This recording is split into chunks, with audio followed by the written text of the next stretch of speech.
Assalamualaikum warahmatullahi wabarakatuh.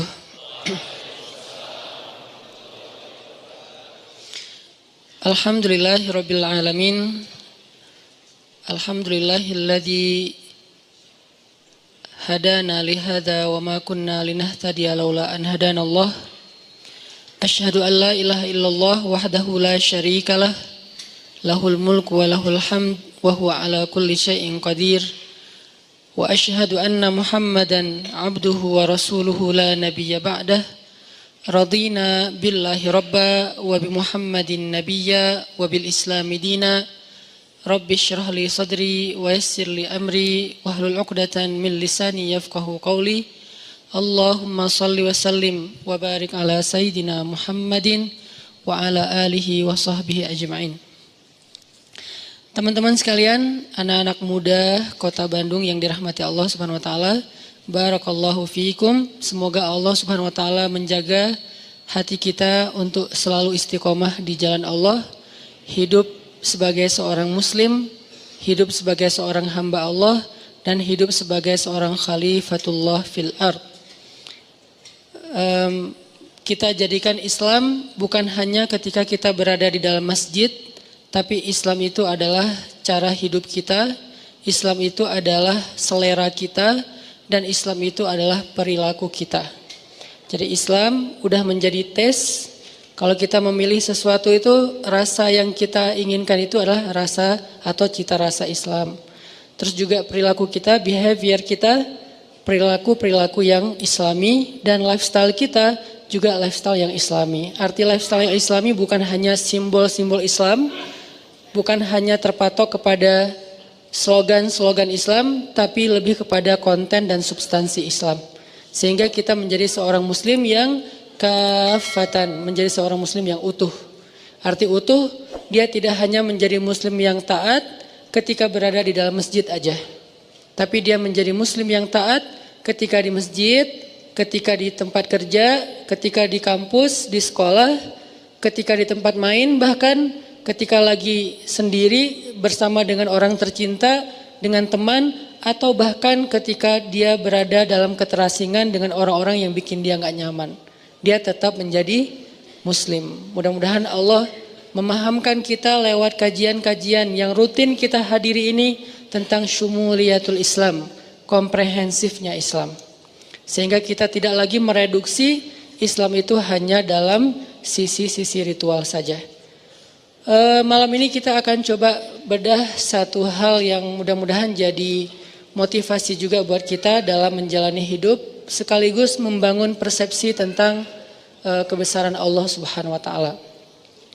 Kalau di posternya mungkin membahas tentang maaf, saya akan coba kembangkan lebih luas sedikit supaya kita punya persepsi, dan nanti ujung-ujungnya sebetulnya salah satu goalsnya adalah agar kita bisa memaafkan orang lain. Kita bahas tentang hikmah. Kita bahas tentang hikmah. Apa itu hikmah? Dan kenapa pembahasan hikmah ini penting, dan gimana cara menjadi orang yang ahli hikmah. Kalau di dalam Al-Quran, Allah Subhanahu wa taala menyebutkan banyak kata hikmah dan banyak cerita hikmah. Kalau kata hikmah secara jelas salah satunya disebutkan di dalam ayat tentang dakwah. Ud'u ila sabili rabbika bil hikmah. Ajaklah manusia kepada jalan Rabbmu, ajaklah manusia kepada jalan Allah, kepada agama Allah bil hikmah, dengan cara yang hikmah. Kemudian juga ada ayat tentang Nabi mengajarkan hikmah. Wa yu'allimukumul kitaba wal hikmah. Dan tugas Nabi adalah mengajarkan kepada kalian Alkitab dan Al-Hikmah. Kemudian juga nanti ada kisah-kisah tentang hikmah. Salah satu yang paling fenomenal itu dan legend banget adalah Luqmanul Hakim. Yang Allah Subhanahu wa taala berikan kepada dia hikmah. Dan Allah juga berikan kepada para anbiya hikmah. Misalnya wa atainahul hukma Sobiyya, kami berikan hikmah kepada Yahya sejak dia masih berusia masih kecil. Sebegitu seringnya kata hikmah disebut di dalam Al-Quran. Kenapa? Apa maksudnya? Terus gimana cara kita mengamalkan kata hikmah ini? Karena kita yakin gak ada satupun diksi Al-Quran itu yang mubazir, yang sia-sia. Walaupun terjemahnya kadang-kadang menurut kita kayak bukan sesuatu yang bold. Kayak misalnya kalau yang bold itu kan tentang kebesaran Allah, Allah Maha Kuasa, Allah apa, kan jelas ya makna yang boldnya nih. Kadang-kadang ada diksi kayak sederhana, perhiasan, yang dulu pernah kita bahas, keindahan, yang kita terjemahin jadi keren. Terus sekarang hikmah. Ini diksi yang bahkan diulang berkali-kali lebih banyak daripada kata jamal. Dan gak mungkin gak penting. Karena Al-Quran setiap hurufnya aja penting. Apalagi satu kata yang terdiri dari sekian banyak huruf. Sehingga Allah ngasih tahu kita bahwa semua huruf Al-Quran itu penting kadang-kadang dengan sebuah simbol atau dengan sebuah kode. Misalnya alif lam mim gitu. Kenapa ada pembukaan surat cuman satu huruf? Nun, qaf, sod gitu kan? Atau dua huruf yasin, atau tiga huruf alif lam mim, atau banyak kaf ha ya ain sod, semuanya huruf bukan kata. Kenapa Allah buka surat-surat tersebut dengan huruf? Karena Allah pengen ngasih tahu salah satu maknanya, semua huruf Al-Quran itu penting. Sehingga yang kita baca walaupun cuman qaf itu penting. Minimal kalau kita nggak tahu makna lebih dalam, pentingnya apa? Qaf aja kalau kita baca dapat pahala. Coba kalau kita baca yang lain selain Al-Quran, satu huruf nggak akan mengandung pahala, walaupun juga nggak mengandung dosa, biasa aja gitu. Yang biasa aja itu namanya mubah, nggak berpahala, nggak dosa ya, nggak dilarang, nggak disuruh, biasa aja. Kita baca nama seseorang, nama orang penting banget, udah lengkap dibaca pun belum tentu berpahala kan. Tapi kalau Al-Quran belum lengkap, satu huruf aja udah 10 kebaikan. 10 kebaikan itu Allah nyebutnya, Nabi nyebutnya dengan istilah hasanah. Hasanah itu bukan hanya angka pahala yang menurut kita cuma angka akhirat. Hasanah itu biasanya lebih sering dan lebih identik dengan dunia. Berarti satu huruf kita baca Al-Quran, kita kayak dijanjiin sama Allah dapat 10 kebaikan dalam hidup kita hari itu. Misalnya pagi-pagi, qaf, udah 10 loh. Besok nun, lo ngapain sih? Cari berkah. Jadi cuma satu huruf doang. Kebayang satu huruf aja bisa sekeren itu gitu. Apalagi satu kata, kalimat, ayat, surat, juz, dan khatam. Ini dahsyat banget. Ini kayak kode dari Allah. Baca Quran itu gak sia-sia teman-teman. Kita gak bisa baca fasih aja dapat pahala yang utuh. Apalagi fasih maka dilipat menjadi 10 kali lipat. Beda banget dengan kita baca yang lain, walaupun membaca yang lain itu insya Allah kadang beberapa hal masih bermanfaat. Kayak baca buku atau baca majalah, baca WA, baca grup, baca caption orang di sosial media, baca komen mantan. Ya mungkin dia komennya motivasi, aku udah halal nih, kamu kapan gitu kan. Jadi kayak motivasi gitu kan. Itu kan motivasi juga, dan kadang lebih greget loh kalau dimotivasi mantan ya. Kayak pengen duluan, siapa duluan yang sukses gitu kan. Terus sudah sukses pengen bikin dia nyesel kan gitu. Niatnya dari awal udah gak benar. Oke, kita belajar tentang hikmah. Apa sih arti hikmah? Banyak, karena bahasa Arab ini punya makna yang sangat beraneka macam dan luas banget. Tapi salah satu arti hikmah yang sering banget diulang-ulang oleh ulama adalah hikmah itu kayak akibat, dampak.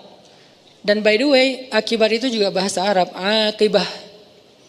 Wal akibatu lil muttaqin. Artinya apa? Akibat atau kesudahan hasil yang baik itu adalah hak orang yang bertakwa, kata Allah. Wal akibatu lil muttaqin. Akibat artinya kayak hasil yang baik adalah hak bagi orang yang bertakwa. Itu sama kayak Allah berjanji, wa may yattaqillah yaj'al lahu makhraja wa yarzuqhu min haitsu la yahtasib wa may yattaqillah yaj'al lahu min amrihi yusra wa may yattaqillah yukaffir anhu sayyi'atihi wa yu'zim lahu ajra. Siapa yang bertakwa kepada Allah, Allah kasih jalan keluar. Siapa yang bertakwa kepada Allah, Allah kasih surprise, kejutan. Siapa yang bertakwa kepada Allah, Allah kasih kemudahan. Siapa yang bertakwa kepada Allah, Allah hapuskan dosa-dosanya. Siapa yang bertakwa kepada Allah, Allah lipat gandakan balasannya, rewardnya, jazanya. Ini semuanya disebut dengan akibah. Disebut dengan hasil, akibat. Walaupun arti akibat dalam bahasa kita mungkin sedikit lebih ringan. Kalau dalam bahasa Arab, akibah itu artinya kesudahan, hasil. Wal akibatul lil muttaqin berarti hasil yang baik adalah hak orang yang bertakwa. Jadi bisa dibilang hikmah itu agak mirip dengan makna akibah atau akibat, kesudahan, efek. Nah, kalau di dalam ayat tentang dakwah, maka arti hikmah itu adalah orang yang bijak itu, orang yang hikmah adalah orang yang kalau dia berdakwah, dia ngomong, dia bikin caption, dia komen, dia mikirin efeknya. Bukan mikirin maunya. Ini kurang hikmah. Mungkin kalau kita terjemahin lebih luas lagi, hikmah itu bijak kalau bahasa kita. Hikmah itu bijak. Orang yang ahli hikmah, bahasa Arabnya disebut al-hakim. Luqmanul hakim, Luqman yang bijak sana. Berarti orang yang bijak itu adalah ketika berdakwah, dia mikirin efek dari caption saya ini apa? Efek dari komen saya ini apa? Efek dari cara ngomong saya, sikap saya, program saya atau apapun yang kita rencanain itu apa? Terhadap dakwah. Ini namanya orang yang ud'u ila sabili rabbika bil hikmah. Bukan cuman pengen mengekspresikan maunya dia. Ini kurang bijak nih. Misalnya lagi ngejos kan, ngomong aja terserah dia mau terima atau enggak. Nah, ini enggak mikirin efek. Terserah orang mau nerima atau nolak, terserah dia. Yang penting saya kan udah ngomong. Nah, ini namanya agak sedikit belum matang menurut saya. Kenapa? Karena dia masih berdakwah untuk nunjukin sikap dia. Kalau dia tuh bold, kalau dia tuh ngejos, kalau dia tuh orangnya pemberani, orangnya misalnya sangat loyal kepada agama, pengen nunjukin doang kalau dia itu orangnya hebat gitu. Nah, ini belum bijak. Kalau orang yang bijak, dia nggak mikirin tentang ekspresi pribadi, dia mikirinnya, nih keterima nggak ya yang saya sampaikan? Nih kira-kira waktunya tepat nggak ya? Nih momennya udah pas belum ya? Nih kira-kira dia ngerti nggak ya kalau ngomongnya seberat ini atau serumit ini gitu? Ini namanya orang yang hikmah. Ud'u ila sabili rabbika bil hikmah. Ajaklah orang kepada agama Allah dengan bijaksana. Arti dengan bijaksana, kita terus mikirin banget apa ajakan yang buat orang insya Allah akan nyaman. Kemudian dia bisa paham, lalu dia nerima. Ini salah satu di antara arti hikmah. Tapi yang kita akan bahas bukan hikmah dari sisi itu, karena itu agak berat. Lagian itu bukan untuk dipraktekin sehari-hari, lebih ke orang yang memang khusus berdakwah atau apa gitu. Yang kita pengen bahas hikmah dalam kehidupan kita sehari-hari. Karena arti hikmah itu adalah efek, akibat, atau kesudahan, atau kejadian yang berlaku setelah sesuatu, maka hikmah dalam kehidupan kita sehari-hari itu artinya adalah apa hal yang akan Allah tunjukkan setelah ini. Nah, ini nih arti hikmah. Makanya kan kita bilang ambil hikmahnya aja, kan suka gitu kan ya. Ambil hikmahnya aja. Itu kalimat nasihat tuh bijak banget loh, tuh keren banget dan penting tuh. Bukan sekedar basa-basi untuk bikin orang yang lagi kena musibah lebih sabar. Bukan basa-basi, itu nasihat yang mungkin diambil dari hadis-hadis yang banyak terus jadi satu kalimat sederhana. Ambil hikmahnya aja. Artinya tunggulah kejutan dari Allah, sesuatu yang baik sesudah ini, itu maksudnya. Dan orang yang ahli hikmah adalah orang yang paling sabar untuk menunggu kejutan itu. Ini orang yang ahli hikmah dalam konteks kehidupan sehari-hari. Orang yang paling sabar menunggu, apa sih yang Allah rencanakan di balik ini? Apa sih kebaikan yang Allah pengen ngasih di balik ini? Apa sih kejutan yang sedang Allah sediakan untuk saya di balik ini? Ini orang yang ahli hikmah banget, ini hakim banget nih. Dan itulah Luqmanul Hakim. Salah satu makna dari hakimnya Luqman, dia selalu mampu untuk bersabar menunggu kebaikan yang Allah sediakan untuk dia di balik satu ketentuan, takdir Allah atau apapun. Sehingga dia menjadi orang yang sabar, menjadi orang yang ridho. Ridho itu apa? Nerimo. Kalau sabar, kalau ridho itu nggak mau memprotes Allah. Kalau sabar itu dia nggak mau ngeluh, kalau ridho dia nggak mau protes. Kalau ngeluh kan lebih kepada masalah ya. Kok saya gini, kok saya gitu. Kalau protes, apa maunya Allah? Ini nggak ridho nih. Nah, Luqman menjadi orang yang paling sabar, ridho, happy lagi tuh. Padahal kalau kita lihat Luqman itu kehidupannya sangat biasa banget dibandingkan kita nih. Satu, dia orang Ethiopia, Habasyah, orang kulit hitam. Kayak satu kampung gitu sama Bilal. Kedua, dia budak. Dia, kalau kita gimana pun maaf mungkin miskinnya kita, diri kita tuh masih milik kita, bukan milik orang lain. Kalau budak, sampai dirinya aja milik orang lain. Terserah mau dijual kemana-mana. Bahkan kalau dia nikah, dia hanya boleh menikah dengan sesama budak. Yang istrinya juga milik orang lain, milik tuannya. Kita kadang-kadang sebagai orang yang mungkin kerja di orang lain, ngerasa sebagian dari waktu kita itu milik perusahaan, milik atasan kita, yang dia yang nentuin kamu harus masuk kerja, kamu nggak boleh cuti dulu sekarang, kan gitu kan. Kalau Luqman itu lebih dahsyat loh, seutuhnya dirinya, waktunya, bahkan kehidupannya milik tuannya. Dia nggak punya hak apapun, satu-satunya milik dia cuman hati doang. Karena itu yang nggak bisa dimiliki siapapun, cuman hati doang. Artinya dengan kondisinya sebagai budak yang gak punya apa-apa, yang bahkan dirinya, istrinya, anaknya semuanya milik tuannya, dia masih menjadi orang yang selalu mengatakan Alhamdulillah, Alhamdulillah, Alhamdulillah. Kok bisa orang kayak gini? Malah dia berbaik sangka terus sama Allah. Sampai dia nasihatin anaknya dengan goal supaya anaknya itu kagum kepada Allah. Allah itu baik banget sama kita. Allah itu selama ini selalu ngasih kita kebaikan, nikmat, anugerah, dan karunia segala macam.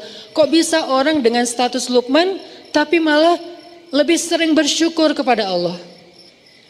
Sehingga salah satu kalimat hikmah yang Allah ajarkan kepada Luqman, anishkur lillah wa may yashkur fa innama yashkuru li nafsih. Kata Allah, kami berikan hikmah kepada Luqman sehingga dia menjadi orang yang bersyukur kepada Allah. Bukan kami berikan nikmat ya, ini beda nih. Ini kalimat detail banget.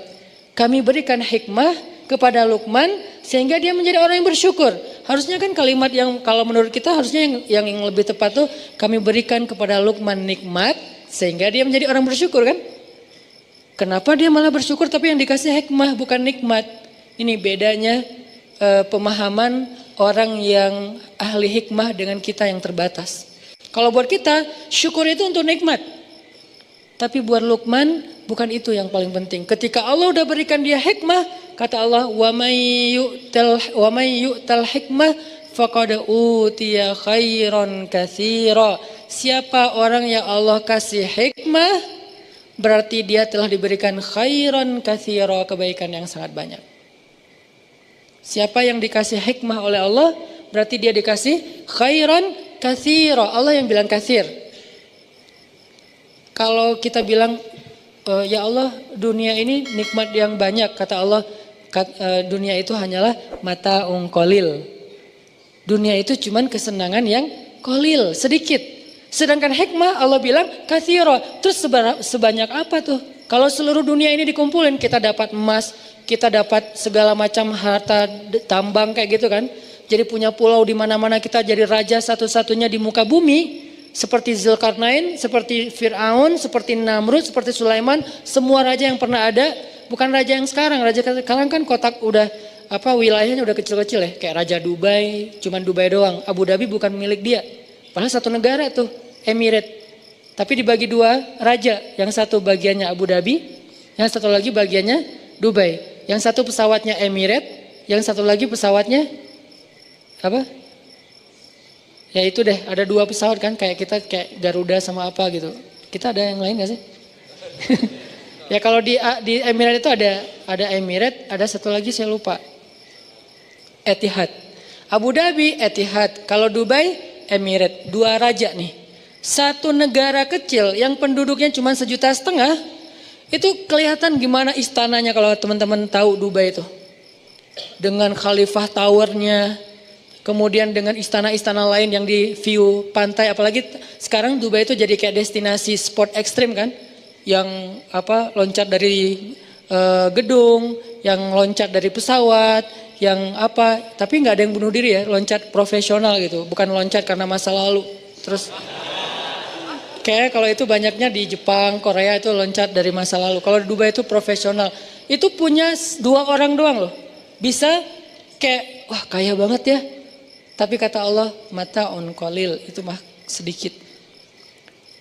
Apalagi cuman dapat wilayah kecil, dapat dunia aja. Raja Saudi, Raja Dubai, Raja di Eropa kan banyak kerajaan juga tuh. Mereka digabung semuanya kerajaannya di depan Allah, kata Allah mata on qalil, dikit. Terus giliran hikmah kata Allah khairan katsira, kebaikan yang banyak. Itu kebayang nggak tuh seberapa banyaknya? Ini logika iman dengan logika kita manusia biasa. Nah Allah bilang orang yang dikasih hikmah berarti dia dapat khairan katsira. Artinya apa? Dia tuh lebih beruntung daripada Raja Dubai, lebih beruntung daripada Raja Abu Dhabi, lebih beruntung daripada Raja Saudi, raja kerajaan manapun di muka bumi, dia lebih beruntung. Makanya orang yang udah Allah kasih hikmah, dia menjadi orang yang paling bersyukur. Orang yang Allah kasih hikmah, dia menjadi orang yang paling bersyukur. Kenapa? Karena dia lebih beruntung dari raja-raja tadi. Oh, sebegitu pentingnya hikmah Ustaz? Ya. Makanya ketika Allah mengatakan wa ataina kami berikan kepada Luqman hikmah anishkurlillah, berarti Luqman itu walaupun secara sosial statusnya budak, tapi dialah orang yang paling beruntung di muka bumi sehingga dia menjadi orang yang paling bersyukur. Gimana caranya? Apalagi kita yang bukan budak, gak semiskin Luqman. Hanya mungkin kita mengeluh karena gak tahu hikmah di balik ketentuan Allah terhadap diri kita. Jadi kalau Allah sayang kepada hamba, Allah gak ngasih nikmat supaya dia bersyukur. Itu biasa, oke, itu kasih sayang Allah, tapi yang kayak levelnya level receh lah tuh. Ada orang dikasih receh bahagia banget. Pas dikasih uang yang bukan bunyi koin, uangnya uang kertas, kok ini sih nggak dikasih yang koin itu, kan aneh ya. Dikasih uang 1.000 rupiah atau 500 rupiah, dia bersyukur, makasih atur nuhun, makasih banyak, berkali-kali ngomong syukur. Sampai ngundang teman-temannya, aku dapat nih 500 rupiah gitu kan. Begitu dikasih 100.000, ya apa sih maunya Allah ngasihnya 100.000. Ini nih maksudnya. Jadi Allah kayak nawarin, ini loh yang lebih baik daripada itu. Mau gak aku berikan kepada kalian hikmah? Apa sih hikmah? Yang membuat Luqman sebagai budak merasa paling bahagia, paling beruntung. Yang kata Allah adalah khairan katsira, kebaikan yang sangat banyak. Tadi balik lagi, hikmah itu adalah ketika kita bisa memahami kebaikan di balik semua ketentuan Allah Subhanahu wa taala. Mau itu anugerah ataupun musibah, semuanya baik. Itu orang ahli hikmah. Nanti berlaku lagi di dalam hadis yang lain, ajaban li amril mu'min. Betapa menakjubkan orang yang beriman, itu hikmah tuh. Hidupnya semuanya baik, dikasih anugerah baik, dikasih musibah baik, sehingga dikasih anugerah dan musibah buat dia semuanya diungkapkan dengan ridho. Bisa ridhonya dalam bahasa sabar, bisa ridhonya dalam bahasa syukur. Intinya dia ridho. Saya terima ya Allah, saya terima ya Allah. Kan nerima itu enak ya. Saya terima nikahnya kan enak kan ya. Masa saya tolak nikahnya, kan gak ada akad kayak gitu kan. Jarang banget ada yang orang ngomong saya terima nikahnya tapi cemberut. Jarang kan. Saya terima deh nikahnya. Gak ada kan orang kayak gitu. Rata-rata saya terima nikahnya tuh kayak calon mertua belum selesai ijab kita udah kabul gitu kan. Saya nikahkan, saya terima Pak gitu kan. Saking kayak lagi semangat banget gitu. Kadang-kadang kalau ada orang yang calon mertuanya mungkin orangnya kebiasaan pelan-pelan kalau ngomong, Ananda, saya sebagai ayahnya panjang ininya. Atau kadang-kadang kayak si MC-nya prolognya kepanjang banget, kapan akan nikahnya, keburu gempa, keburu apa, keburu kiamat gitu kan. Terus saya gak sempat nikah lagi, pengen cepet-cepet. Makanya kalau si penghulunya bijak, biasanya akad dulu nanti baru ceramah. Biar mereka udah tenang dengerin nasihat. Beda dengerin nasihat tapi deg-degan. Ini akad jadi gak sih? Ini akad jadi gak sih? Udah sejam ceramah teh. Kenapa ini ceramah kesannya kayak dilama-lamain? Dan penceramahnya masih muda, jangan-jangan kan bahaya banget gitu. Makanya pengen akad itu segera udah beres akad, si ceweknya kan hadir gitu kan, duduk di sebelah, dengerin nasihat nasihat tentang pernikahan, khutbah nikah, itu tenang banget. Artinya saya terima ya Allah tuh kita kayak berakad dengan Allah, ya Allah apapun yang kau berikan saya yakinlah itu kebaikan buat saya terima. Raditu billahi robba, itu artinya wabi Muhammadin nabiyya wabil islami dinan, artinya kita emang terima banget. Nah ini nih orang yang nerimo ini, dia adalah buah dari ahli hikmah, mengerti kebaikan di balik semua ketentuan Allah Subhanahu wa taala. Nah, kita belajar tentang hikmah ini. Gimana sih biar jadi orang yang ahli hikmah? Kita bisa selalu yakin, enggak apa-apa deh kayak gini, ini kan qadarullah lah, udah Allah tentukan kayak gitu. Enggak apa-apa, tunggu aja bentar lagi ada kebaikan. Kayak gitu tuh. Kalau dikasih nikmat, anugerah, ya wajar banget kita bisa langsung menebak, alhamdulillah ini kebaikan. Tapi kalau dikasih ujian nih, belajar hikmahnya tuh untuk itu. Belajar hikmah untuk kalau dikasih ujian, dikasih musibah, dikasih sesuatu yang menurut kita kayak bukan maunya kita gitu. Kan sering banget ya dalam hidup kita Allah tentuin sesuatu yang bukan maunya kita. Saya juga sering kayak ngerasa gak enak sama Allah. Ya Allah maafin saya, kemarin udah salah sangka, kemarin saya ngeluh, kemarin saya salah paham, kemarin saya gak ngerti, kemarin saya ngomongnya gak baik. Pas Allah tentukan begini dalam hidup, adegan paling kecil aja dalam kehidupan kita. Kita rencanain ini, yang terjadi yang sebaliknya. Kita rencanain apa, yang terjadi sebaliknya. Padahal kita udah ikhtiar maksimal dalam kerjaan, dalam kuliah, dalam apapun. Itu sering banget. Dan biasanya kalau kita sabar dikit, nanti kita akan tahu. Sabar ini artinya bukan diam ya. Sabar ini artinya jangan melenceng. Itu arti sabar. Tetap di situ, jangan melenceng, tetap on the track, jangan keluar dari syariat, jalan Allah. Syariat itu kan artinya jalan, syariat bahasa Arab itu artinya jalan. Jangan keluar dari jalan itu, jalan aja nggak apa-apa. Walaupun ada agak-agak badai dikit, gerimis dikit, terus mungkin ada godaan-godaan orang teriakin kita dikit, dibully, jalan aja. Bentar lagi kita akan ngelihat hikmah kebaikan yang Allah sediain. Kita sering mungkin kehilangan kebaikan hikmah karena kita nggak sabar, langsung belok. Ada masalah dikit, belok. Ada masalah sedikit, U-turn. Balik lagi ke tempat tadi, nggak jadi deh. Padahal mungkin jarak kita dengan hikmah itu tinggal selangkah. Jarak kita dengan hikmah itu tinggal beberapa hari lagi. Setahun udah berjalan, tinggal sehari lagi. Putus asa namanya, balik arah. Akhirnya kehilangan kebaikan yang Allah janjiin. Mana buktinya, saya udah setahun nunggu. Padahal kalau dia nunggu sehari lagi, dapat tuh. Sehari doang.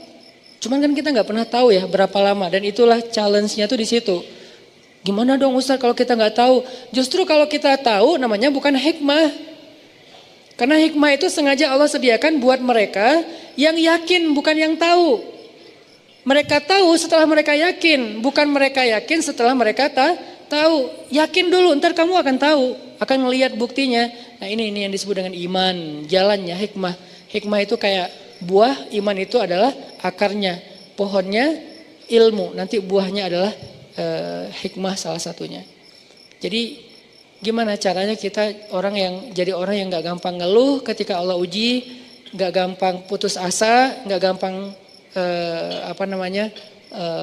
berbalik arah, gak labil, tetap jalan di situ. Dan kalau perlu level paling tingginya, begitu Allah kasih musibah, bersyukur. Emang gak gampang sih, saya juga belum berhasil. Tapi setidaknya berbaik sangka dulu sebelum kita mampu bersyukur. Ya Allah, ganti dong musibah ini dengan yang lebih baik. Kan itu berbaik sangka kan dalam bahasa doa. Ya Allah, saya yakin Engkau kalau ngasih sesuatu yang ujian, hamba-Mu sabar, Engkau yang bilang sendiri di Al-Quran. Wabasyiris sabirin, sampaikan kejutan, berita gembira, kebaikan buat orang yang sabar. Manhum ya Rob, siapa orang yang sabar itu ya Allah? Kata Allah, orang yang alladzina idza asabathum musibah qalu inna lillah wa inna ilaihi raji'un. Kita ini milik Allah. Arti kita ini milik Allah, ya ikut ajalah sama Allah pemiliknya. Itu maksudnya, bukan sekedar kalimat bin salabin ya. Innalillahi wa inna ilaihi rajiun. Mana ya Allah, kan saya udah ngomong ininya mantranya. Itu bukan mantra. Innalillahi itu bukan mantra. Innalillahi itu kalimat tarajju kalau secara bahasa. Apa arti tarajju? Rujuk. Rujuk itu artinya balik lagi. Kalimat ketika kita mengembalikan semuanya kepada langit. Itu arti innalillah. Kalau kita belum mengembalikan ke Allah, berarti belum innalillah. Walaupun kita udah ngulangin teks itu berkali-kali. Innalillahi wa inna ilaihi rajiun. Tapi apa sih maunya Allah nih? Innalillahi wa inna ilaihi rajiun. Gak rela banget sih innalillahi wa inna ilaihi rajiun. Allah gak fair sama saya. Innalillahi wa inna ilaihi rajiun. Ngomong beribu-ribu kali, kalau belum kembalikan kepada Allah hasilnya, hikmahnya, berarti belum tarajju. Jadi kalimat innalillah bahasa Arabnya kalimat tarajju. Subhanallah kalimat tasbih. Alhamdulillah kalimat tahmid. Allahu Akbar kalimat takbir. Astaghfirullahaladzim kalimat istighfar. Nah, innalillah kalimat tarajju. Masing-masing ada judulnya kan, ada sebutannya. Nah, apa arti tarajju? Mengembalikan lagi kepada Allah. Jadi begitu kita bilang innalillah, ya sih, ini kan juga milik Allah. Harta kita innalillah. Inna itu bukan saya, kita. Kita di sini, saya, keluarga saya, harta saya, rumah saya, kerjaan saya, hidup dan mati saya. Nahnu, kita semua lillah, milik Allah. Masa kita marah kepada orang yang mengambil miliknya sendiri? Kecuali dia ngambil milik kita, baru kita marah. Ini kan punya saya. Tapi ngomong innalillah, tapi kayak gak rela kan, berarti samanya kita bilang innalillah. Ya sih, tapi kan ini punya saya. Kan gak nyambung ya, klise ya. Kalau innalillah berarti kita benar-benar yakin ini tuh milik Allah, dititipin di saya ya. Terserah Allah mau ngambil kapan aja. Tapi saya berharap ya Allah titipin lagi dong yang lebih bagus. Gitu kan. Ini nih manusiawinya kita. Dan Allah sayang ke hamba yang kayak gitu. Yang penting dia sadar, yang penting kamu jangan klaim itu milik kamu ya, apalagi ganti nama di sertifikat nggak boleh. Namanya tetap nama saya, kamu cuma ngontrak. Begitu nanti kata yang pemilik rumah, kontrakannya nih udah habis, aku ambil ya rumahnya. Oh ya nggak apa-apa, saya boleh ngontrak rumah yang lain yang punya tuan yang lebih bagus. Itu Allah suka kayak gitu. Yang nggak Allah suka, enak aja nih kan saya udah tinggal di sini setahun, nggak boleh kayak gitu. Kita tuh cuma ngontrak. Terus ketika Allah mau ngambil, ridho aja. Innalillah, oh ya ini punya tuan, ambil aja. Boleh nggak saya tinggal, saya nggak punya rumah nih, boleh nggak saya tinggal di rumah bapak yang lebih bagus? Oh boleh, itu ada apartemen saya lebih bagus di pusat kota, boleh nggak apa-apa, tinggal aja di situ. Kalau orang nanya nih rumah siapa, jangan bilang rumah kita, ini namanya nggak taraju kan, bilang rumahnya bapak fulan, rumahnya teman saya, rumahnya siapa misalnya kayak gitu. Begitu datang setahun lagi, Mas, kayaknya anak saya baru nikah, mau dipakai apartemennya, saya ambil nggak apa-apa? Oh ya nggak apa-apa Pak, ya emang punya milik Bapak. Saya malah bersyukur setahun udah dipakai gratis, gitu kan? Tapi saya mau tinggal di mana ya Pak? Kan gitu kan ya? Oh ya udah nanti saya cariin, ada yang lebih bagus. Cuman anak saya nggak suka, mungkin buat Bapak, buat Mas lebih nyaman. Yang mana ditunjukin? Mau pilih yang mana? Oh yang ini boleh nggak? Ternyata lebih gede lagi. Kayak gitu aja terus. Allah tuh baik sebetulnya. Udah kita ngontrak gratis. Ketika Allah ambil, itu Allah mau mindahin kita ke yang lebih baik. Masalahnya kenapa nggak dapat? Karena kita udah ngeluh dan marah-marah kepada si pemilik kontrakan. Akhirnya jadilah kita homeless, nggak punya apa-apa. Padahal kalau kita mau ridho dikit, nggak apa-apa nih memang punya bapak, dikasih yang lebih bagus nanti tempat tinggalnya. Ini yang disebut dengan hikmah. Insya Allah nanti kita lanjutin lagi setelah sholat isya. Kita lanjutkan tentang hikmah. Yang tadi arti hikmah itu adalah belajar untuk memahami kebaikan di balik sebuah peristiwa. Terutama peristiwa-peristiwa yang buat kita tuh kita hindarin. Kita nggak suka peristiwa yang kayaknya musibah, bencana, ujian kayak gitu-gitu. Kita belajar memahaminya. Nah yang namanya hikmah dia nggak bisa difahami kecuali dengan dua syarat. Satu, berbaik sangka kepada Allah atau iman. Kedua, sabar karena dia nggak bisa seketika. Kita akan ngerti hikmah kalau kita nggak sabar. Karena biasanya hikmah itu baru kita mengerti setelah beberapa lama. Nah dalam proses menunggu beberapa lama sampai kita ngerti maunya Allah apa, kebaikan dan kejutan yang Allah sediakan itu apa, yang dibutuhin itu adalah sabar. Sehingga ulama mendefinisikan salah satu di antara makna sabar, intidharul faraj min indillah. Arti sabar itu menunggu datangnya jalan keluar dari Allah, menunggu datangnya kebaikan dari Allah. Intizar, menunggu, itulah sabar. Jadi selama seseorang menunggu, kata Nabi, menunggu datangnya pertolongan Allah adalah ibadah. Nunggu doang. Jadi orang sakit nunggu sembuh sambil dia berobat. Kan berobat juga nggak 24 jam setiap detik kan. Minum obat sehari 3 kali. Tapi kan ada masih panasnya, sakitnya, nyerinya. Dia nunggu sampai proses berobatnya membuahkan hasil kesembuhan. Nunggu doang itu kayak ibadah. Kayak kita sholat, kayak kita zikir, kayak kita tilawah. Nunggu doang. Begitu juga ketika kita dikasih ujian, musibah, soal harta, soal fisik, soal perasaan, kan 3 kan.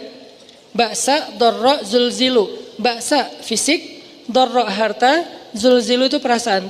3 model ujian yang semua orang ngalamin. Walaupun mana yang paling berat tergantung orang. Ada yang orang mungkin kalau diuji fisik langsung ngeluh. Ada orang kalau fisik nggak apa-apa, tapi kalau harta dia lemah di situ. Ada orang fisik nggak apa-apa, harta nggak apa-apa. Kalau perasaan dia langsung habis. Nggak kuat kalau diuji perasaan. Diuji perasaan itu apa? Banyak. Bisa diuji perasaan tentang rasa cinta. Bisa diuji perasaan tentang rasa benci, bisa diuji perasaan tentang rasa marah, yang namanya perasaan. Cinta, benci, marah, kangen, itu semuanya ujian. LDRan itu zulzilu, terguncang. Apalagi LDRan habis akad nikah, itu lebih zulzilu lagi, berapa skala Richter gitu kan, guncangannya tuh. Karena zulzilu itu zalzalah, idza zulzilatil kan itu artinya guncangan. Cuman maksud guncangan di sini guncangan perasaan. Nah, orang yang menunggu datangnya pertolongan Allah, kebaikan yang Allah janjiin, nunggu doang, itu udah ibadah. Dan itu disebut dengan intizar. Penantian itu sama dengan sabar. Penantian itu sama dengan sabar. Dan kita nggak akan ngerti hikmah sebelum kita bisa benar-benar komitmen dengan 2 hal tadi. Berbaik sangka sama Allah, pasti ada kebaikan di setelah ini. La'allahu khair, inna lillahi wa inna ilaihi raji'un. Yang kedua, dia sabar, nungguin sampai datangnya pertolongan Allah. Nah, ini namanya hikmah. Kalau kita terbiasa mengerti hikmah teman-teman, sampai ke tingkat yakin ada hikmah, yakin ada hikmah, yakin ada hikmah. Kemudian kita dikenal dengan Al-Hakim, orang yang bijak, karena selalu yakin kepada hikmah-hikmah yang baik di sisi Allah. Maka hidup kita itu nggak ada buruknya, semuanya baik. Ajaban li amril mu'min, inna amrohu kullu khair. Semua urusannya khair, baik. Kenapa? Karena dia ahli hikmah, selalu yakin kepada kebaikan di balik suatu ujian. Serumit apapun dan seburuk apapun ujian itu, seberat apapun ujian itu, seenggak logis apapun ujian itu, pokoknya ada kebaikan. Mana contohnya Ustadz? Salah satu contoh cerita hikmah yang paling kontroversi adalah cerita hikmahnya Nabi Khidir. Itu cerita hikmah paling kontroversi. 3 adegannya, tiga-tiganya kontroversi. Kalau sekedar ujian anak yang kecil itu tiba-tiba meninggal, nggak kontroversi ya, namanya orang meninggal. Tapi ini dibunuh, bukan meninggal. Kalau kapal itu tiba-tiba rusak, nggak kontroversi, tapi ini dirusak. Kalau rumah itu yang dibangun oleh Nabi Khidir itu rumah di kampung orang-orang yang soleh, itu nggak kontroversi. Ini rumah yang ada di kampung orang-orang yang tidak soleh, makanya kontroversi. Nah, hidup kita kadang nggak sekontroversi Nabi Khidir. Berarti kalau terhadap apa yang terjadi kepada Nabi Khidir aja Musa harus bersabar, harusnya kita lebih sabar lagi terhadap apa yang kita alami dalam hidup. Sehingga ketika Musa protes, akhirnya Nabi Khidir bilang apa? Malam tasti', bukan tastati'. Udah disingkat sekarang. Tadi awal-awalnya tuh malam tastati'. Sekarang ujung-ujungnya malam tasti'. Artinya gak bisa banget sih. Kok gak bisa banget sih untuk sabar? Malam tasti' alaihi sabra. Akan aku jelaskan sekarang kepada kamu. Inilah penjelasannya kepada kamu. Apa yang kamu gak bisa banget untuk sabar menunggu penjelasannya. Nah, ini cerita hikmah. Sehingga ketika Nabi Musa ditanya oleh seorang laki-laki Bani Israel, siapa orang yang paling banyak ilmu?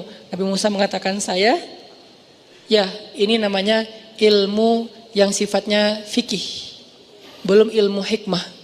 Ilmu fikih itu ilmu hukum, halal, haram, boleh, enggak, hak, batil. Ini ilmu fikih, ilmu syariat. Nah, ketika Nabi Musa ditanya, siapa orang? Nabi Musa menjawab saya, maksudnya saya yang paling mengerti syariat. Ya wajar, karena Nabi Musa lah yang pertama sekali membawa agama Yahudi. Sehingga nggak ada orang yang lebih mengerti agama Yahudi daripada Nabi Musa. Bahkan Nabi Harun tidak lebih mengerti agama Yahudi daripada Nabi Musa. Kenapa? Karena Nabi Musa itu Rasul, Nabi Harun itu Nabi. Rasul itu satu level di atas Nabi. Ini dua hal yang berbeda. Ini kebiasaan di Mesir, ulama kalau ngomong itu ngebalikin angle yang positif. Jangan bawah tapi atas. Saya bisa bilang Nabi itu satu level di bawah Rasul. Artinya Harun itu Nabi Yahya, itu Nabi Zakaria, itu Nabi Imran, sebagian ada yang bilang itu Nabi Maryam, sebagian ada yang bilang itu Nabi. Dan mereka semuanya ngikutin agamanya Rasul Musa alaihissalam. Ngikuti agamanya Nabi Musa, yaitu Yahudi.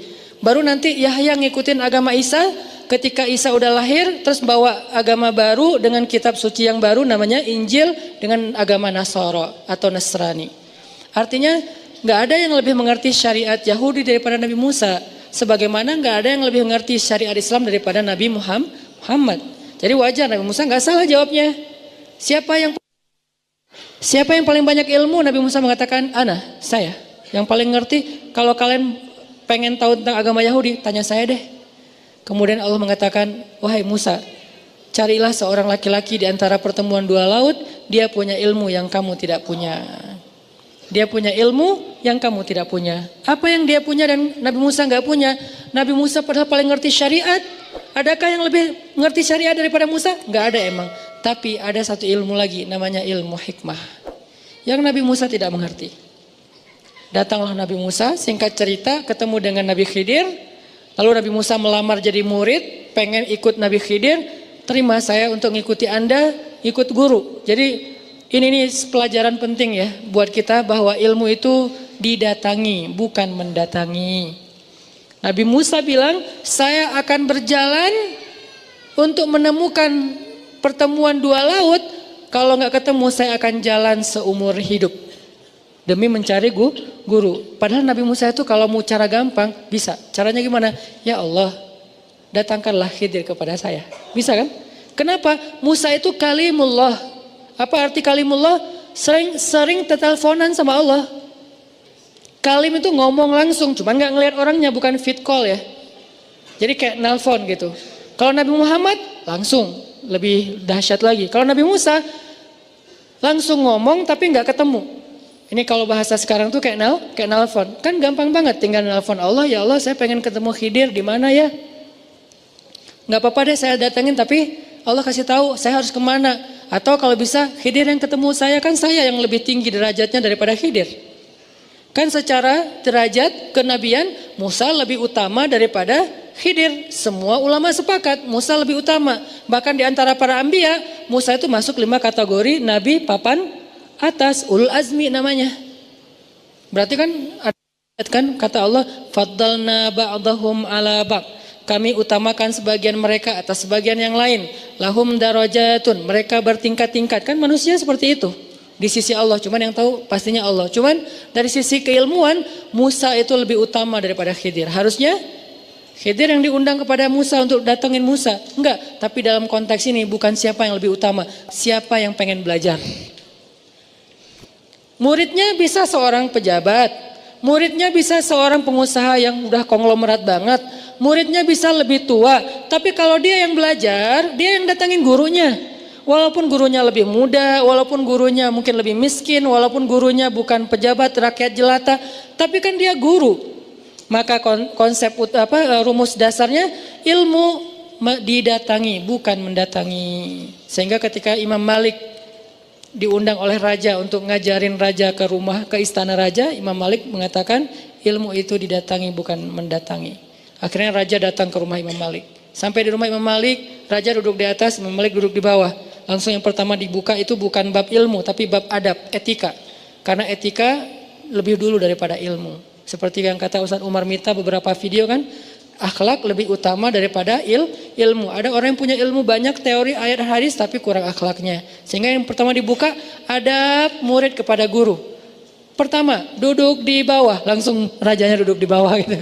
Ini karena penting banget. Kok gitu sih, kok nggak langsung bahas aja hal haram? Enggak, tetap etika nomor 1.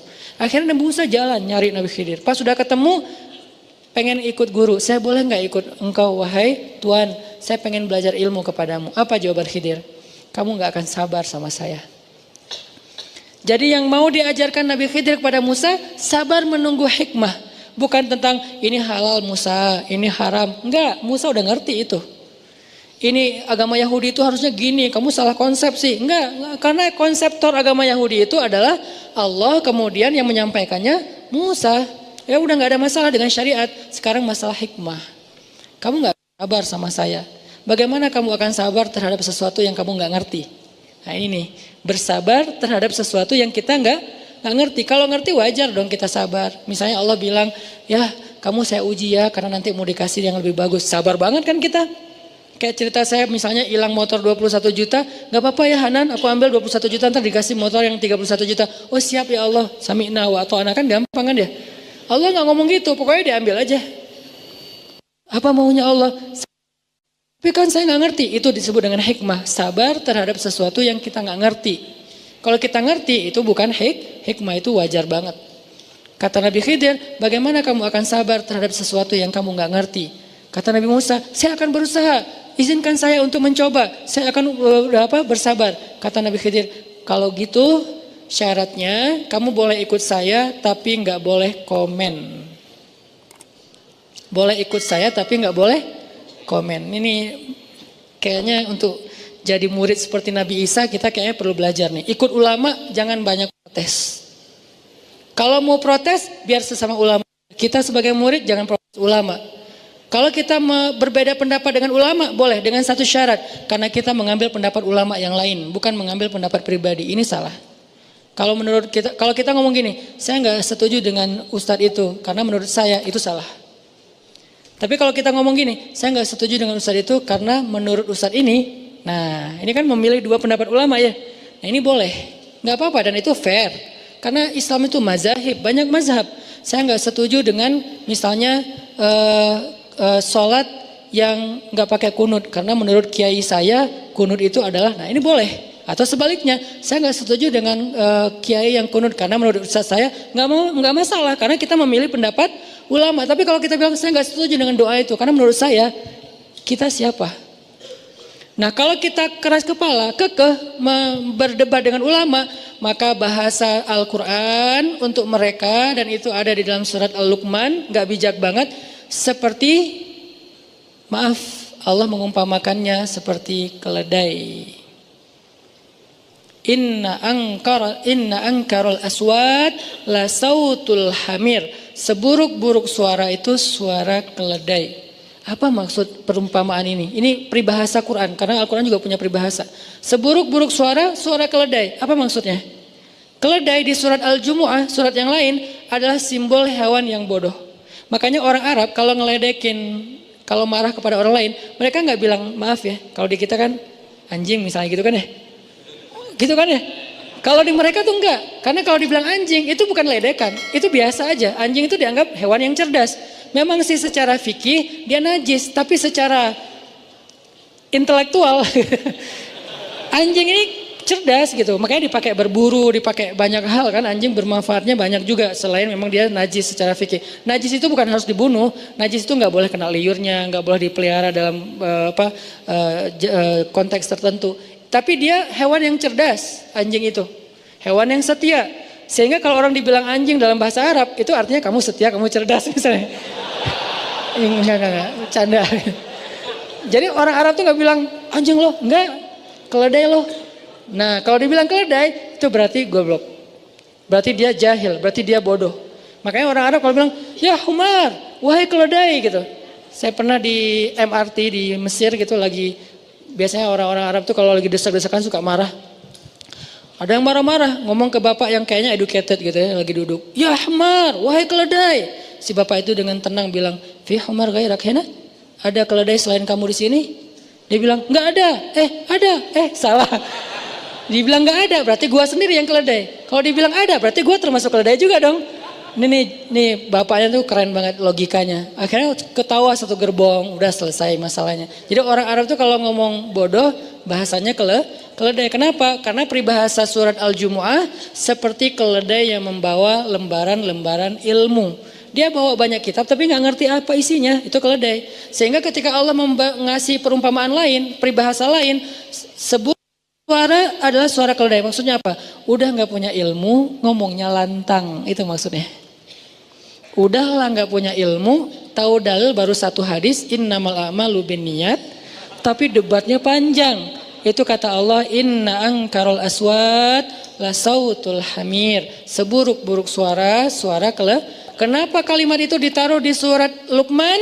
Karena itu simbol dari orang yang tidak bijaksana. Setelah itu ada ayat tentang orang yang mendebat ulama, mendebat Allah tentang apa yang mereka nggak ngerti. Intinya adalah, balik lagi, kamu nggak akan sabar. Kata Nabi Musa, saya akan usaha. Kata Nabi Khidir, kalau gitu jangan komen ya. Kamu diam aja sampai saya jelaskan maksudnya. Siap. Jalan nih. Nah ini artinya kalau kita mau ikut ulama, jangan komen. Jangan komen debat di postingan para ustadz.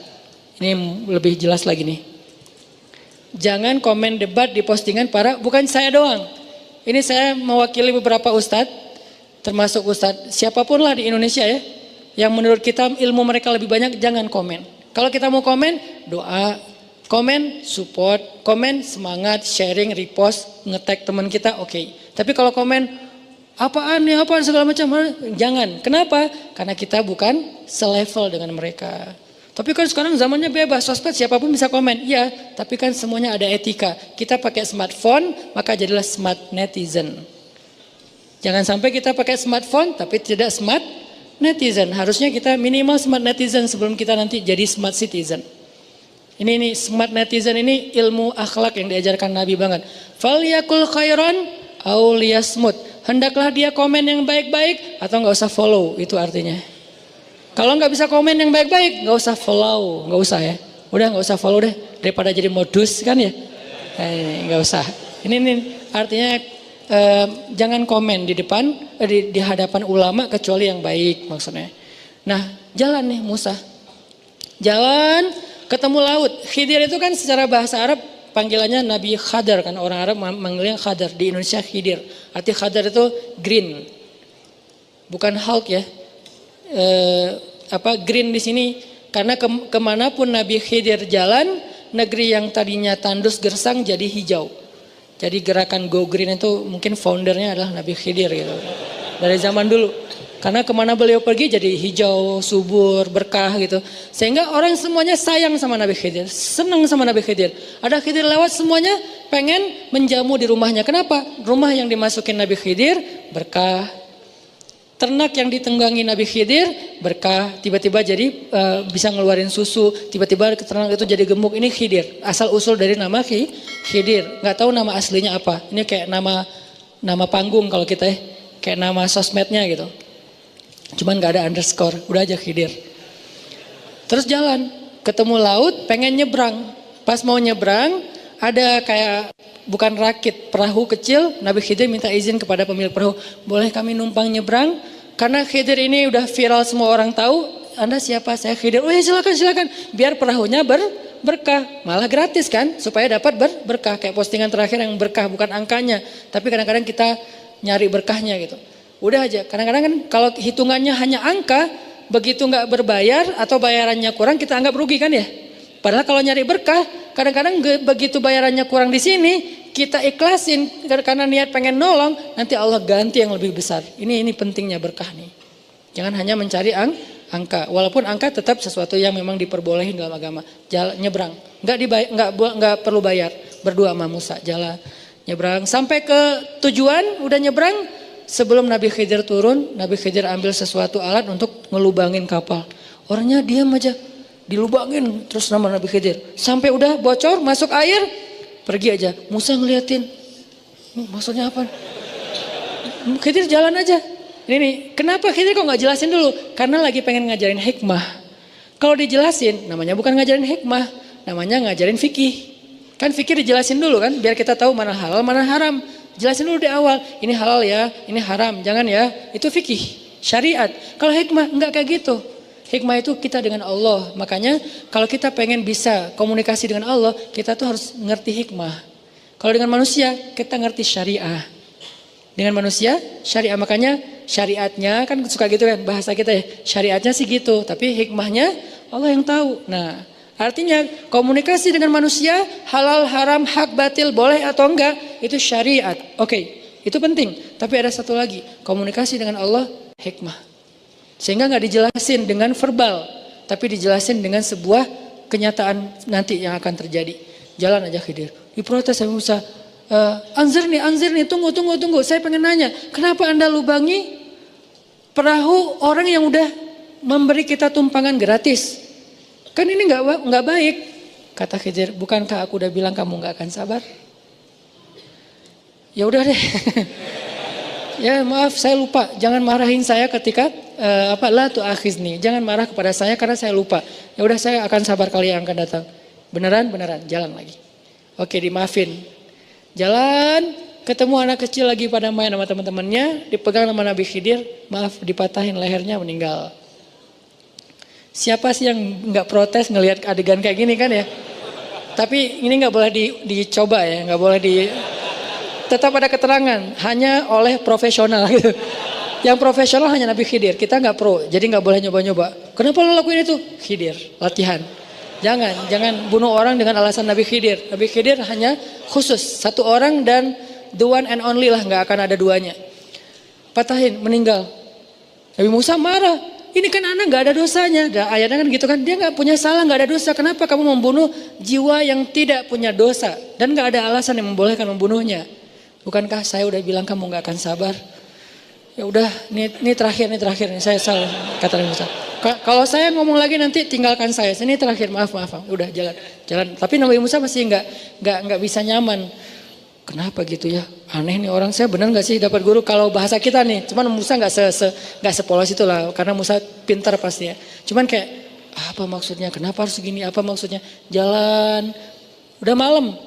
Sampai di sebuah kampung, sebuah negeri di tengah padang pasir. Dulu ada budaya istidhafah namanya. Dan itu budaya keren banget. Salah satu akhlak Islam itu istidhafah. Apa arti istidhafah? Memberikan tumpangan untuk orang tamu musafir bermalam dan dikasih makan. Itu budaya Islam. Dan Nabi Ibrahim yang paling jago dalam bab istidhafah. Nabi Ibrahim untuk istidhafah menyembelih 100 ekor onta setiap malam. Demi menyambut tamu, ngasih makan tamu, ngasih tempat tinggal tamu. Jadi bisa dibilang bapak perhotelan pertama dalam sejarah manusia, Ibrahim. Dia nyediain hotel untuk tamu sebanyak 100 ekor onta. Kira-kira 100 ekor onta berapa orang makannya? Ribuan kan? Berarti setiap malam ada ribuan pendatang, penziarah, tamu yang nginap di Al-Aqsa, di Al-Quds. Dan siapa yang memberikan fasilitas hotel ring 1 Al-Quds untuk mereka? Gratis, makan gratis, full buffetnya itu udah full board, direfill lagi, bintang 5 aja kalah. Ibrahim setiap malam menyembelih 100 ekor onta untuk tamu. Berarti Ibrahim kaya banget. Kisah Ibrahim miskin itu hanya sementara pas perjalanan dari Irak ke Palestina. Sampai di Palestina kaya raya. Dan itu kebayang riwahnya bikin manajemen hotel, kemudian catering, terus suppliernya dari mana gitu kan ya. Kayak pekerja-pekerja, nggak segampang, makanya imajinasikanlah sejarah, nggak sesederhana yang kita bayangin. Berarti Ibrahim ini keren banget manajemennya. Memberdayakan masyarakat Al-Quds itu bagus banget sehingga semuanya dapat pekerjaan. Ada yang punya onta jadi supplier onta setiap hari 100 ekor onta kan kebayang berapa ribu sebulan. Ini hebat banget nih. Dan waktu itu masih terjaga budaya istidhafah itu wajib. Kalau ada musafir maka RT RW itu harus punya sebuah program ini tempat kayak penginapan, guest house. Harus disediakan di setiap negeri itu guest house buat tamu. Nah datang ke sebuah negeri gak ada guest house-nya. Ngetuk pintu rumah orang gak ada yang bukain. Semuanya pelit. Gak mau istidhafah. Dan itu aib dalam sejarah. Gak boleh kayak gitu. Akhirnya mereka terpaksa nginep di sebuah rumah yang udah roboh. Hampir roboh gitu. Rumah yang gak jadi gitu. Kalau kata teman-teman tuh BCA, bangunan Can Angges gitu ya, yang belum jadi gitu. Udah nginap aja. Tapi ini bukan bank ya, ini hanya istilah gitu. Udah aja di bawah nginap, dingin-dingin, terus hujan.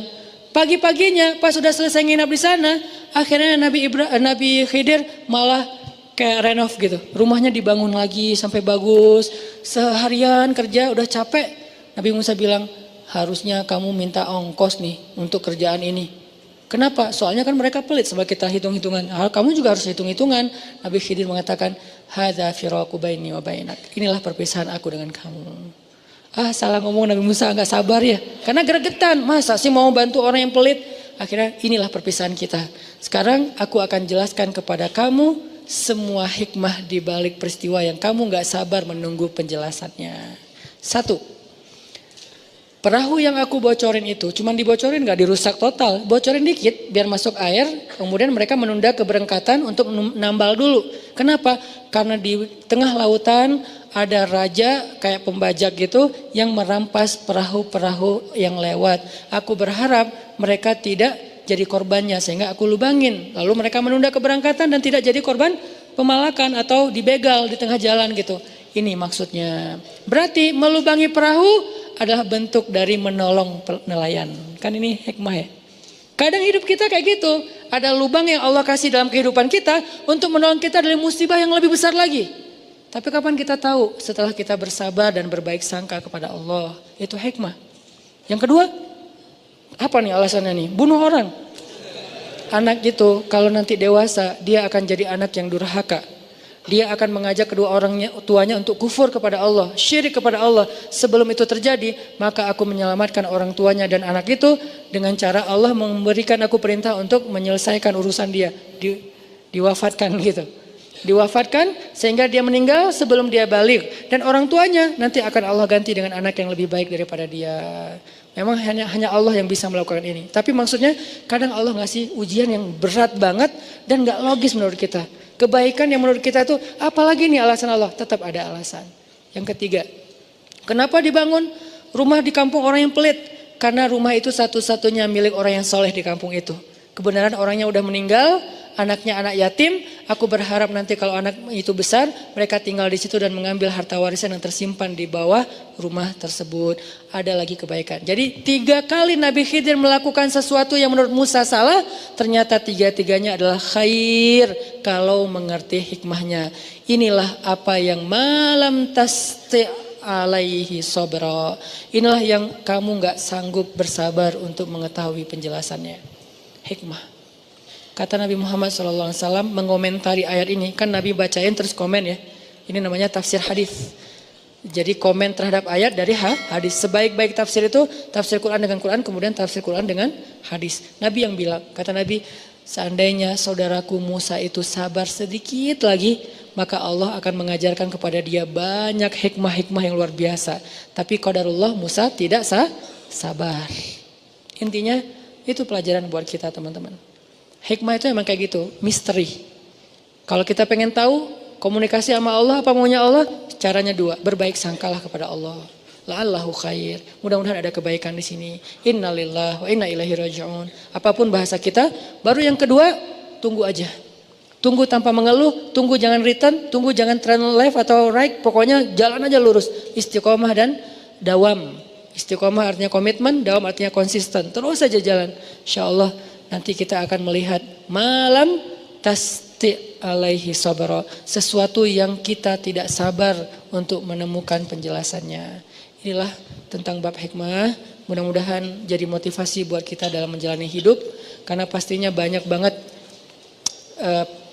rencana-rencana kita yang kadang belum bisa terwujud seperti yang kita pengenin. La'allahu khair. Mudah-mudahan ada kebaikan di balik itu. Yang penting jangan salahin Allah. Kalau ada yang tidak benar, salahkan diri kita sendiri. Menyalahkan diri sendiri itu bagus untuk memperbaiki sikap kita ke depan.